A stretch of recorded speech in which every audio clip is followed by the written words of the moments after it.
petite révision sur les ventes avec escompte. On travaille chez l'entreprise Alité à Joigny, puisqu'on est sur des ventes, donc on est en haut de la facture. Et sur cette facture, on a vendu de la marchandise et on a accordé un escompte à notre client. Donc à partir de là, l'écriture est assez classique à passer. Qui me propose l'écriture? Moi.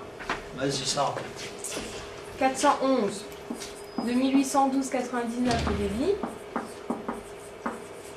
665, 48 au débit. 707, 2400 au crédit. 44, 571, 460, 99 au crédit. Alors, on va analyser un peu tout ça. La base de notre écriture, c'est bien une vente, donc on retrouve vente au crédit, la TVA collectée qui suit le compte vente, et j'ai vendu à un client. La petite chose en plus ici, c'est que l'on a 48 € d'escompte. Et je le rappelle, pour nous, ça va être considéré comme une charge, tout simplement parce que le client va nous donner moins d'argent à la fin. S'il n'y avait pas eu l'escompte, on aurait eu 48 € de plus. Donc pour nous, c'est une charge. D'accord? Donc compte de charge, compte de la classe 6, et on a un compte spécifique, escompte accordé. D'accord? Donc on va passer maintenant à une autre facture, où on va un petit peu compliquer les choses.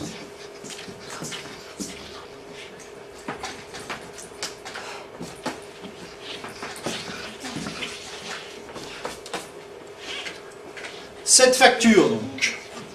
Sur cette facture, toujours alité, on a changé de client, c'est Barthaud. On lui facture de la marchandise, mais on ne lui donne pas l'escompte tout de suite. Quelqu'un peut me rappeler pour quel motif on accorde un escompte, au fait? C'est quand il règle sous 8 jours, non? Voilà, quand il va régler rapidement. Donc ici, on va mettre une condition. S'il règle sous 8 jours, il bénéficiera de l'escompte de 2%. D'accord? Donc là, on va enregistrer la facture sans tenir compte de la condition, parce que le jour de la facture, le 22 mai, on ne sait pas s'il va payer tout de suite ou pas tout de suite. D'accord? Donc là, c'est l'écriture classique. Qui me propose cette écriture classique de vente? Mégane? 400, 435, 707 pour 235 crédit et 44 671 pour 200. Oui. Alors j'ai tout mis dans le bon sens. Hein. C'est 707 qui fait 1200.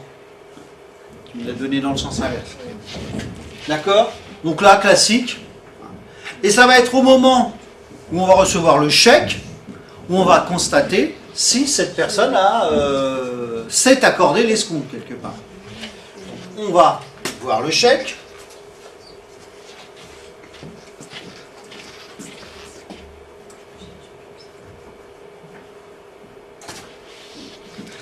Donc chèque qui nous vient de la BNP. Et là on s'aperçoit qu'il nous a fait un chèque de 1406 €. La facture elle était de combien? 1435. Voilà, 1435. Donc soit deux solutions, soit il essaye de nous arnaquer, soit on l'a autorisé à payer moins cher. Et c'est vrai que quand on regarde la facture, nous l'avons autorisé, puisque c'est le 27 mai, donc il est dans les 8 jours. Donc on l'a autorisé à baisser sa facture. Alors ça va nous poser le problème de l'écriture comptable. Alors qui me la propose cette écriture, et puis on va l'analyser après.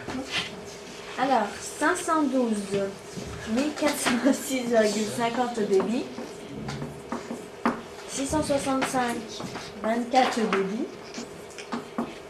44 571, 4,70 au débit. Et 411, 1435,20 au crédit. Alors, on analyse ce que Jessica nous a proposé. Le montant du chèque va faire augmenter notre compte en banque. Donc c'est normal qu'il soit au débit. Et le montant du chèque fait 1406. Pas de problème. Et ce chèque paye une facture. Donc le compte du client, on va le solder. Mais on va le solder pour le montant de la facture. Ce qui fait que cette facture, elle était de 1435. Donc, logiquement, tu as dû mettre 512 en premier, et puis 411 en dernier. D'accord? Et tu t'es rendu compte qu'il manquait 28,70 €. En reprenant la facture, tu t'es aperçu que c'était l'escompte. Et là, petite chose que je n'ai pas indiquée, c'est que comme il n'y avait pas marqué net de taxes au niveau de l'escompte, il fallait sortir la TVA. C'est ce que vous avez fait. Donc tu as ressorti la TVA des 28, ce qui te fait une TVA un escompte de 24, et une TVA, et c'est là que c'est important, pourquoi tu as utilisé TVA collectée au débit? Est-ce que c'est comme ça? Non. Parce que Mais c'est là, une parce vente. que c'est une vente. Voilà, parce que notre acte commercial de départ est une vente. La facture auquel se rattache ce paiement, on a bien TVA collectée sur la facture. Donc on reprend la même logique. D'accord?